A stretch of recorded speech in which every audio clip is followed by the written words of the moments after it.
যোৱা বাৰিষাৰ পৰা 150টা পৰিয়াল ইতিমধ্যে গৰাখহনীয়াৰ কবলত পৰিছে। খাৰবালি গাঁওখন বৰ দীঘলীয়া গাঁও।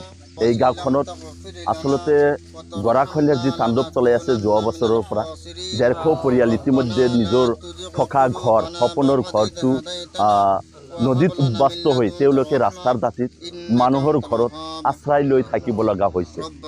এই পৰিয়ালবিলাকক আচলতে কোনে ৰক্ষণাবেক্ষণ দিব? স্থানীয় প্ৰতিনিধিসকলে আচলতে যদি চেষ্টা কৰিলে হয় তেন্তে ইয়াত গৰাখহনীয়াৰ পৰা এই অঞ্চলৰ ৰাইজক পৰিত্ৰাণ দিব পাৰিলে হয়।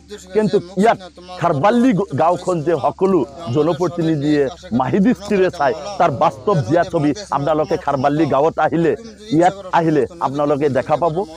সকলো জনপ্ৰতিনিধিৰ ওপৰত যি আশা আছিলে সেই আশা নাইকিয়া হৈ গৈছে। আল্লাহৰ ওপৰত সৃষ্টিকৰ্তাৰ ওপৰত প্ৰাৰ্থনা কৰিছে যাতে ইয়াত গৰাখহনীয়া নহয়, এই অঞ্চলৰ ৰাইজে সুখে শান্তিয়ে বসবাস কৰিব পাৰে। আমাৰ ইয়াত আপোনাৰ 100 পৰা 150 মান ঘৰ আছিলে। এইবিলাকে নৈৰে বহুত জাগল। আমি এম পি ছাৰক কৈছিলোঁ আগত, MP ছাৰেতো এইটো আগৰ MP টো গ'লগে, এতিয়া নতুন MP যি আছে সিও আমি আজিলৈকে চোৱা নাই।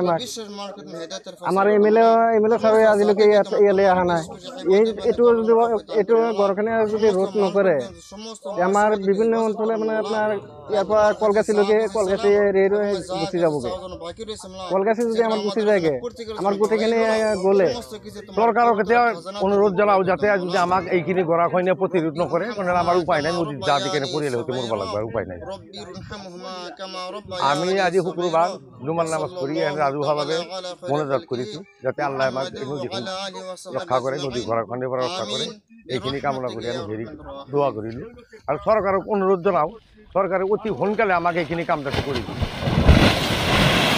কোনো মন্ত্ৰী MLA আজিলৈকে অহাও নাই, 1 পইচা দানৰ কাৰণে 1 পইচাৰ কামৰ কাৰণে আজিলৈকে কৰাই নাই। গৰাখহনীয়া যদি বন্ধ নকৰে এইপিনে আমগুৰি কলগাছিয়া বলাই ভাটাৰ গোটেইখিনি গুচি যাব।